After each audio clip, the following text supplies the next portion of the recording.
la presión de oxígeno, de vapor de agua, ¿cierto? Que esta le roba lugar a las otras en el aire humidificado. Ahora, este aire es el que se va a quedar en el espacio muerto, ¿ok? En el espacio muerto. Entonces, el aire justo de aquí, del espacio muerto, que es el aire humidificado, va a tener una presión parcial de oxígeno de 150, más o menos, y una presión parcial de CO2 de 0.3, ¿ok? Ahora, este aire es el que voy a poner en color moradito, importante. Voy a borrar. Lo voy a poner en color moradito para que quede claro. Este va a ser mi alveolo. Ahí está. Bien.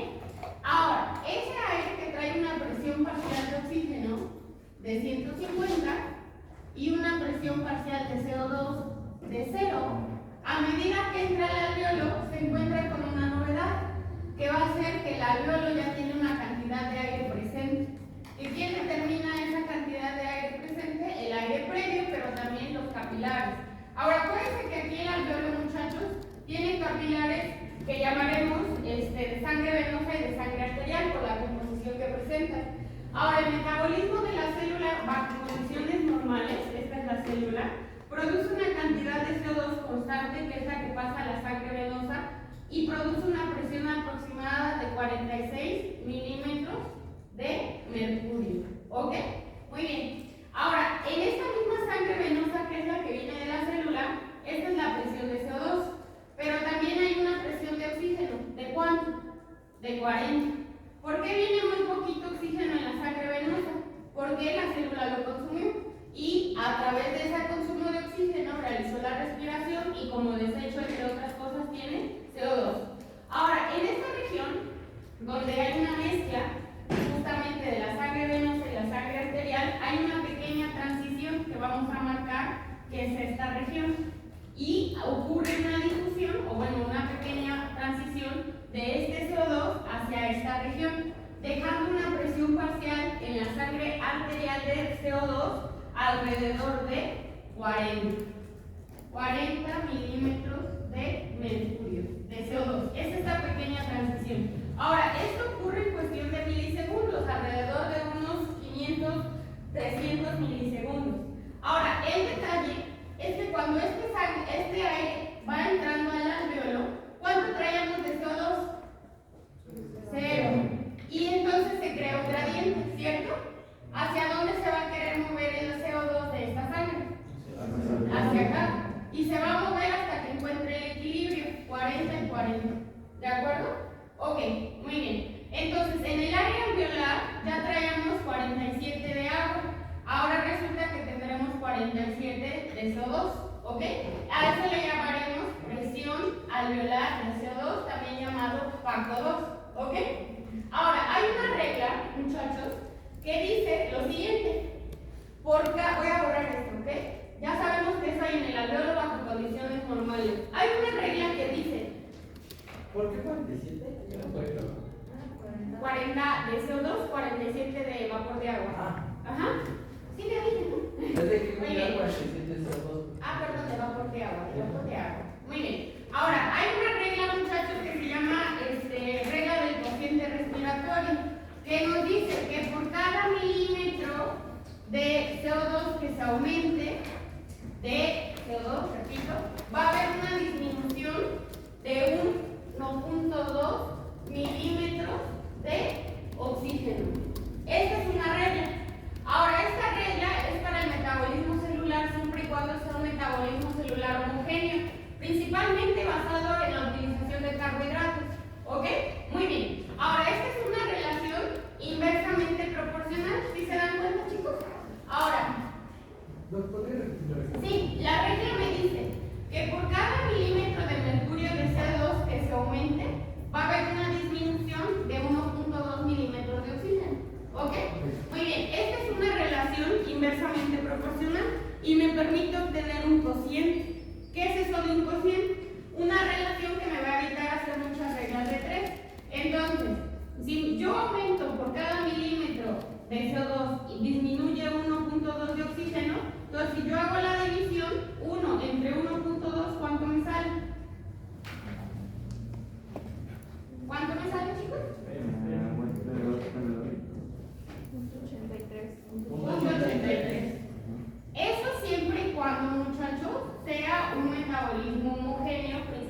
justamente basado en la lisis de carbohidratos.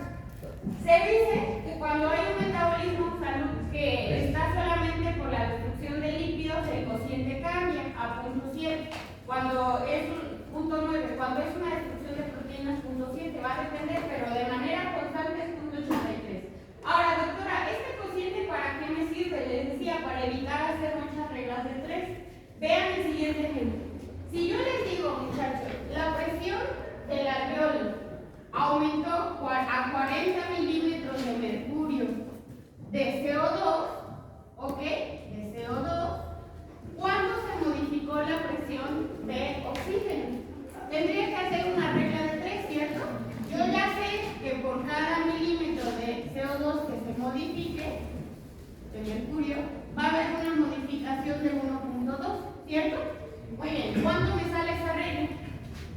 ¿Cuándo se modificó la presión de oxígeno? ¿Cuándo bajó?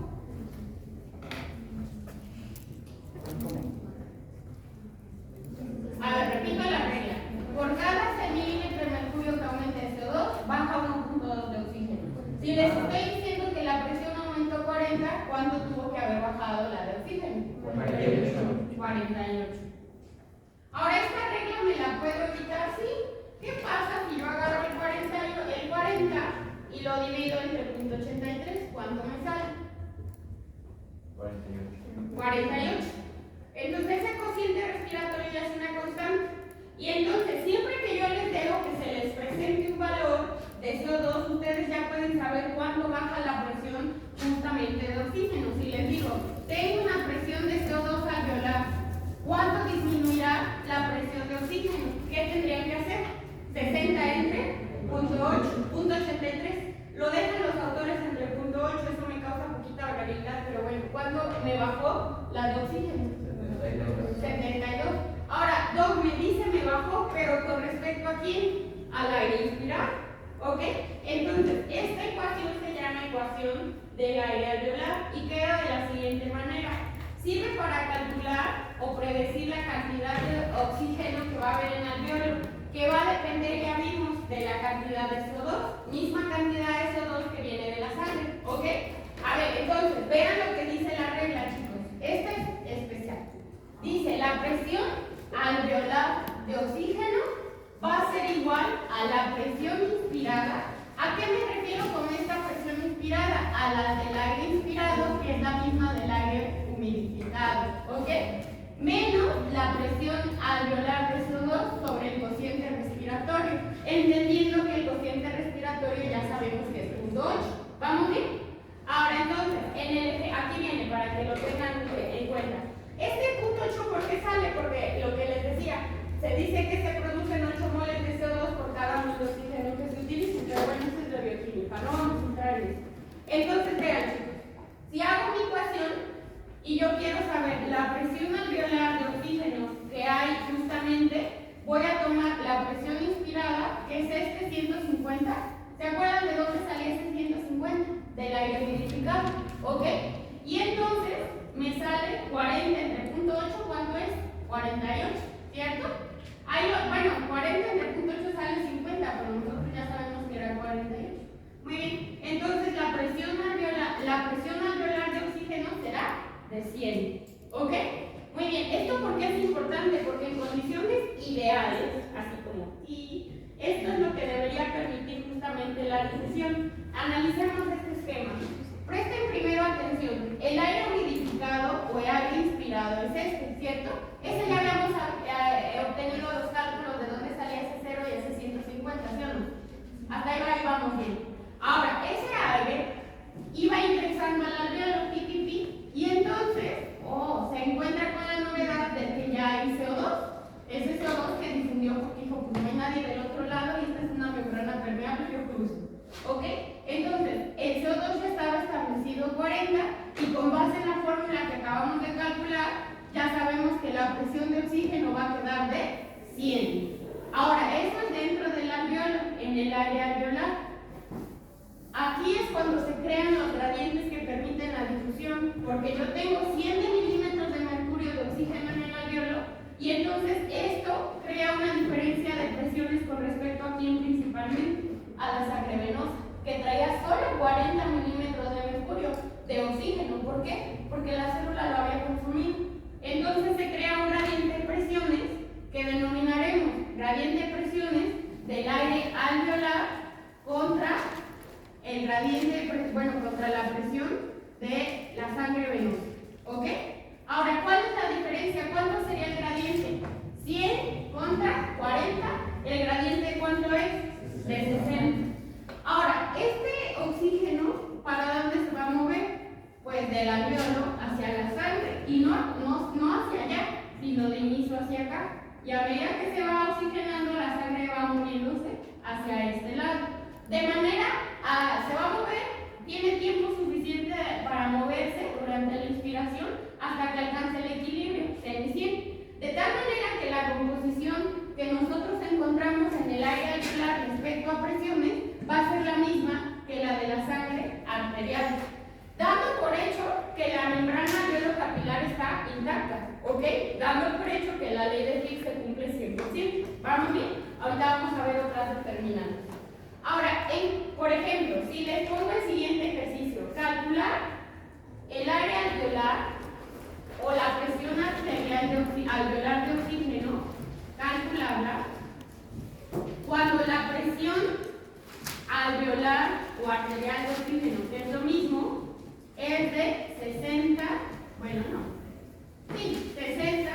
milímetros de mercurio, de CO2. A ver, ¿quién lo pasa? Pásalo. En una presión atmosférica ideal, ¿ok? Entonces, la ecuación que nos dice, vayan editando, nos dice, Monse, que la presión alveolar de oxígeno será igual a la inspirada de oxígeno, con todo la manita, corta la palma. Quítate tu dona.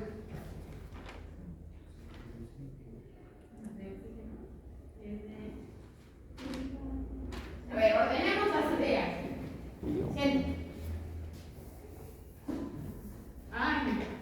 A ver, les dije que con 60.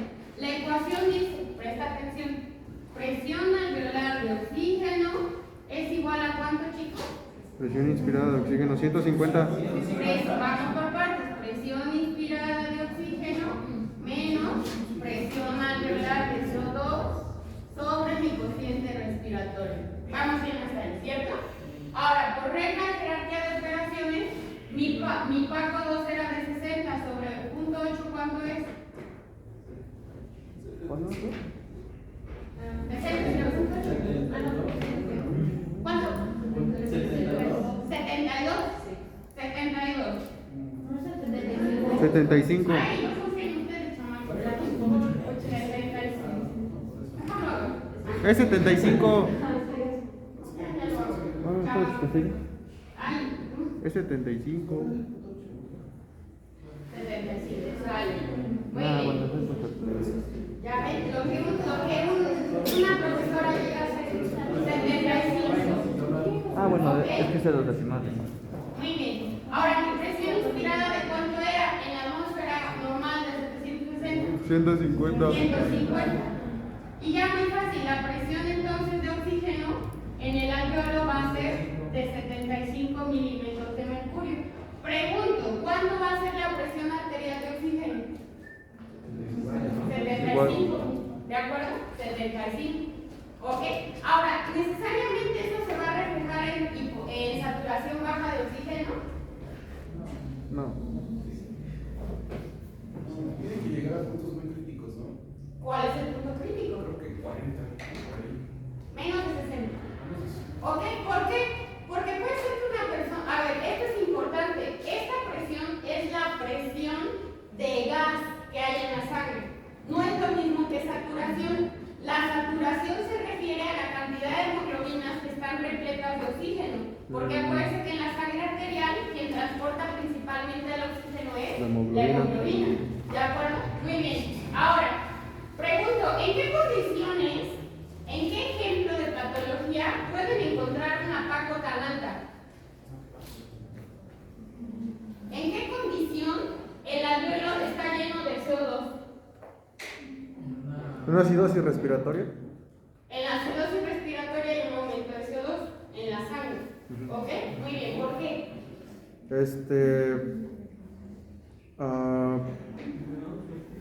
Pues es porque A pues ver, no dos sale situaciones. Puede haber una neumopatía Ajá. que no me permita Salir el aire. CO2, ¿no? Puede ser eso. O puede ser una acidosis respiratoria que está tratando de compensar una alcalosis metabólica. ¿A poco no? ¿Sí o no? Sí. Por alguna razón en la vida resulta que tengo una alcalosis metabólica. Puede ser que entonces tuve vómitos, perdí muchos hidrogeniones, ¿no? Entonces tengo una alcalosis metabólica. El aparato respiratorio lo va a tratar de compensar. ¿Cómo? Con una acidosis respiratoria. ¿Cómo lo hace? Con esto de CO2, ¿ok? Esa es una.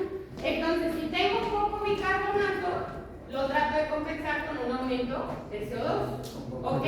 Ahora, esto, por ejemplo, como compensación, ¿qué patología me hace que aquí se quede acumulado una gran cantidad de aire? El enfisema, ¿ok? El enfisema me deja acumulado aire, pero aire estancado con mucho CO2. ¿Cómo voy a encontrar el oxígeno?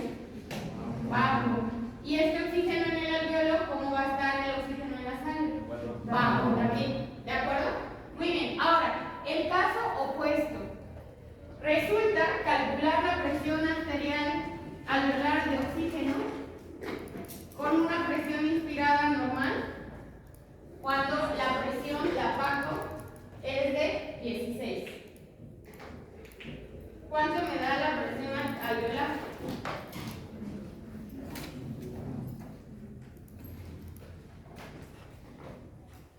¿130? 130 milímetros de mercurio. Ujú. Es un montón, ¿verdad? Sí. Ahora, ¿puede haber ese 130 en la sangre? O sea, yo puedo encontrar una presión arterial de oxígeno de 130. Pues sí, pero llegaría a ser tóxico, ¿no? Es tóxico. Sí lo puedo encontrar. Mi saturación máxima sería de 100. ¿En qué condición podría encontrar eso? Por ejemplo, en la mecánica ventilatoria externa. Cuando estamos en una cirugía y nos están metiendo un exceso de flujo. Por eso se calcula cuánto se tiene que meter de flujo. Ahora, pregunto, ya así en condiciones normales, ¿en qué condición yo estaría perdiendo mucho CO2? Lo cual se llama barriendo CO2. En una hiperventilación profunda, por supuesto, en una hiperpnea, bueno, en una polipnea, mejor dicho, estaría el paciente así. O sea, está metiendo mucho oxígeno y sacando mucho CO2. ¿Ok? Cosa contraria a una hipoventilación. Ahí no estoy sacando CO2. ¿Ok? Ahora, si en una hipoventilación el paciente está así como en los ataques, o sea, no está ventilando bien, no está ni metiendo oxígeno ni sacando CO2, ¿cómo va a estar la presión alveolar de CO2? Alta. Aumentada. ¿Cómo va a estar la presión alveolar arterial de CO2? Aumentada. ¿Qué trastorno ácido base me va a dar? Acidosis. ¿De qué tipo? Respiratoria. ¿Cómo se va a sentir el paciente en su estado de conciencia? Mareado. ¿De acuerdo? Mareado. Ahora, estoy tomando en cuenta estos gradientes de presión. Ahora, este es el ejemplo que les acabo de poner, la hipoventilación alveolar. En la hipoventilación, que es justo lo que yo estoy haciendo, también llamado hipopnea, estoy ventilando muy superficial. Entonces, si no ventilo no apropiadamente, entonces no hay modificación de la presión pulmonar, no entra aire y por ende tampoco sale. ¿Ok? Entonces, ¿cómo va a estar mi presión alveolar de oxígeno? Disminuida y la de CO2 aumentada. ¿Ok? Estos valores, acuérdense, son los mismos o más o menos los mismos que los de la sangre arterial. Y entonces, ¿qué trastorno voy a encontrar? Como tengo la presión arterial de CO2 aumentada, voy a encontrar una acidosis. Y cuando busque el origen, voy a ver que la CO2 es la que está aumentada y voy a decir que es de tipo respiratorio. ¿De acuerdo? Muy bien, ¿vamos bien hasta acá? Ahora, mañana vamos a hablar con mayor detalle de eso. ¿Qué pasaría en la hiperventilación? O completamente lo contrario. ¿De acuerdo? Completamente lo contrario. Ahora, esto es importante porque ahora que pasemos la otra semana renal, los trastornos ácido-base renales se compensan con respiratorios y los respiratorios con metabólicos, ¿de acuerdo? A través de la producción de bicarbonato. ¿Vamos bien? Ahora, importante muchachos, aquí por ejemplo en este ejemplito es ejemplo ideal, o sea me está diciendo que aquí hay 100 y aquí hay 100, pero realmente nuestros cálculos ven que nos salió 104, ¿ok? ¿Por qué en la sangre hay 100 como máximo? Por los cortocircuitos, los denominados shunts. ¿Quién sabe qué es un shunt? Un cortocircuito fisiológico, no patológico. En el caso ahí a nivel de pulmones es porque las venas bronquiales van a desembocar su sangre poco oxigenada a la vena pulmonar. La vena pulmonar es la que Lleva sangre arterial. Muy bien. Entonces, acuérdense, la circulación del aparato respiratorio es al revés. Entonces, hagan de cuenta, aquí va, pensemos que esta es justamente la vena pulmonar. Ya lleva sangre con 104, ¿ok? Con 104. Pero de pronto, pum, la vena bronquial desemboca acá, que trae sangre no oxigenada y se mezcla, entonces baja tantito. De tal manera que cuando ya pasa al corazón y se distribuye por la aorta toda la circulación, si a mí me hacen una gasometría arterial, lo que van a encontrar es 100, no 104, por esos shunts fisiológicos. Hay shunts patológicos también, ¿de acuerdo? Ahora, importante chicos, ven que ahorita hablamos de la hipoventilación y la hiperventilación y acabamos de comentar eso, que por ejemplo, en situaciones de hiperventilación puedo yo tener aquí 130 de oxígeno. No necesariamente voy a ver los 130. ¿Por qué? Para eso los vasos sanguíneos hacen un mecanismo de compensación. Viene el vaso sanguíneo y dice, ay, es un montón de oxígeno. No. Entonces, hago un cambio en mi tono muscular. ¿Y qué hago? ¿Vasodilato o vasoconstricto? Vasoconstricto, ¿no? Y ya así me llevo menos oxígeno. Ese es un mecanismo de compensación que se llama relación ventilación-perfusión. ¿Ok? Ahora, esto que acabamos de ver es dando por hecho, muchachos, que mi membrana alveolo-capilar es perfecta, ¿ok? Puede que no lo sea. ¿Vamos bien hasta acá? Si la membrana está perfecta, entonces todo va a estar perfecto, a menos que la ventilación o aquí haya algún problema. Y justamente para retomar esto de la membrana, acuérdense que esta difusión y estos gradientes se generan gracias a lo que conocemos como ley de Fick. Ahora, rápido, ¿cuál es el gradiente de difusión en milímetros de mercurio para el oxígeno? 60, ¿ok? ¿Cuánto se está moviendo? Ahora, ¿cuánto es el gradiente de difusión en milímetros de mercurio para el CO2? 6, ¿cierto? Está 46 contra 40, 100 contra 40. ¿Vamos bien? Esos son los gradientes de difusión. Niños, aquí había 100 y aquí había 40. ¿Cuál es la diferencia? 60. Había 46 y había 40. ¿Cuál es la diferencia? 6. A eso le llamamos gradiente de difusión. Sí, gradiente de difusión. Ahora, retomamos la ley de Fick. Y vean, vean, la ley de Fick me dice que para que esto funcione, mi membrana alveolo-capilar tiene que estar perfecta. Ahora, recordar que la membrana alveolo-capilar es la suma de estos 4 elementos, bueno, un montón de elementos. De mi mismo epitelio alveolar, que es el neumocito tipo 1, de su membrana basal, de la parte intersticial que hay entre el neumocito y el capilar, de la membrana basal del endotelio y del endotelio. Ahora, ¿se acuerdan cuánto mide esto? Menos de 5 micras. 0.5 micras, o sea, 500 nanómetros. Esto es muy delgadito. Menos de 0.5 micras. ¿Ok? Muy bien, para que pueda ocurrir una buena difusión. Porque recordemos que la ley de Fick aplicable a la difusión nos dice que habrá moléculas que puedan moverse a través de difusión simple, siempre y cuando sean pequeñas, liposolubles y que más no tengan carga. ¿De acuerdo? Y que en este caso, como estamos hablando de membranas biológicas, por eso nos referimos a la propiedad de liposolubles. Ahora, la ley de Fick, pero aplicada a aparato respiratorio, me dice que yo puedo medir el volumen de un gas difundido, o sea, puedo saber cuánto en volumen se difundió, tomando en cuenta los siguientes parámetros.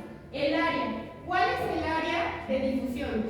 0.5, ¿no? No, el área de difusión. 72 metros cuadrados. 70 más o menos metros cuadrados. Eso quiere decir que es todos los alvéolos extendidos. Ese es el área. Acuérdense lo que les decía en la primera clase. El alvéolo, si yo lo extiendo, tiene un área, que es esto, y un grosor. ¿Ok? Muy bien.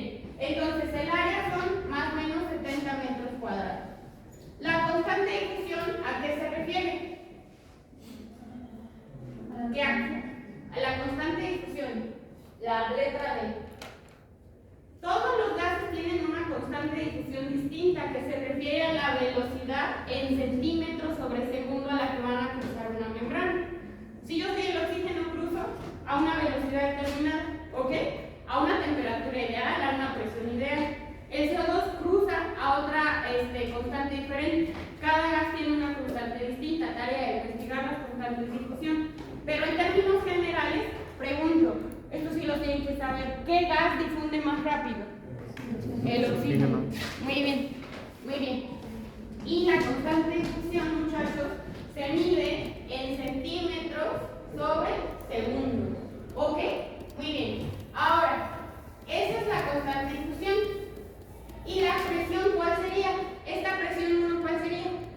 La presión alveolar, ¿cierto? Y esta la presión 2, la de la sangre venosa. Para el caso del oxígeno, para el caso del CO2 sería al revés, ¿sí o no?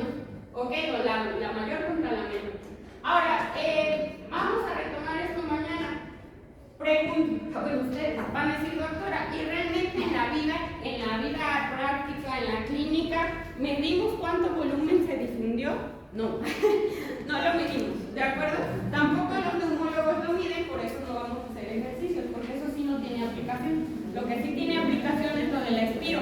Lo que sí nos importa, eso sí tenemos que saber, es qué significan los valores en milímetros de mercurio de los gases. Eso sí nos importa, ¿de acuerdo? Entonces, esto solo es para saber. ¿Por qué? Porque cuando vamos a tener neumopatías que tengan como característica un engrosamiento de la membrana, ¿qué voy a ver? Pues disminución de la difusión. En cambio, si el grosor está normal, pero tengo alvéolos muertos, ¿qué voy a ver? Una disminución. ¿De acuerdo? Solo es para saber eso. ¿Ok? Bueno, entonces, chicos, mañana nos vemos. ¿Alguna pregunta?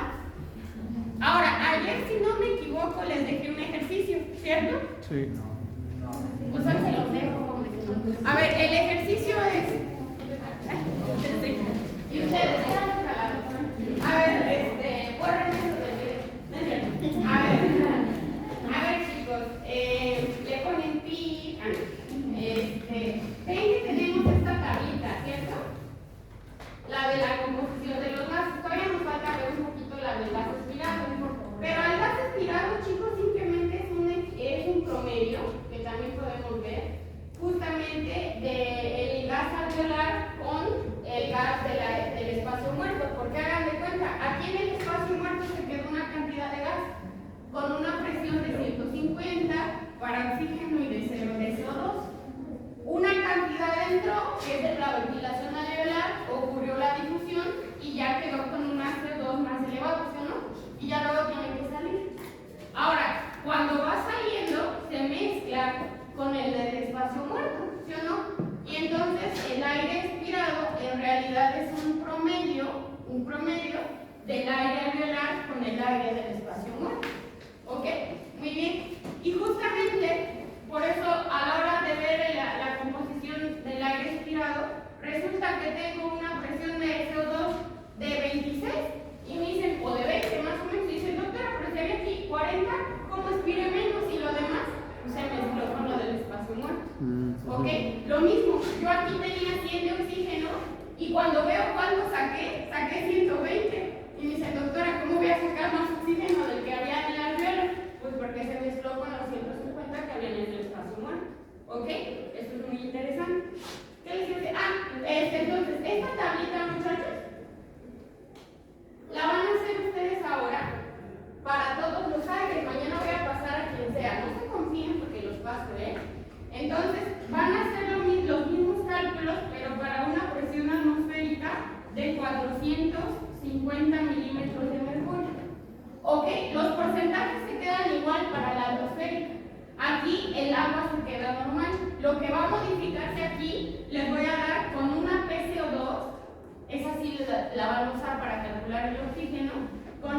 CO2 de 32. ¿Ok? Ya de ahí ustedes sacan los demás cálculos. Y me van a decir cuánto es la cantidad de oxígeno que tengo que tener en la sangre arterial y cuánto, ya les di lo de CO2 que hay en la sangre arterial. ¿Ok? Y me dice, doctora, ¿tiene una presión baja o alta y demás? Ahora, ¿hay una relación, muchachos? Bueno, ya, aquí, vienen a decir. ¿Alguna duda? Esto está fácil. Ahora, este orden del día, como les dije a sus compañeros. Mañana retomo ley de Fick. De ahí me paso a relación, ventilación, difusión y zonas de West. Y de ahí me paso a gasometría. Entramos a trastornos ácido-base, vemos cómo se compensa y todo eso. Después, ya pasado mañana o el lunes, vemos control de la ventilación. Y el penúltimo día va a ser martes o miércoles de esta fisiología. Y vamos a ver 1 o 2 casos clínicos donde integremos todo de espirometría, todo de gasometría y de diagnóstico. ¿De acuerdo? ¿Vamos bien? ¿Hasta acá? Los que veo ya veo menos caras perdidas y agradezco a la vida por eso. Pues,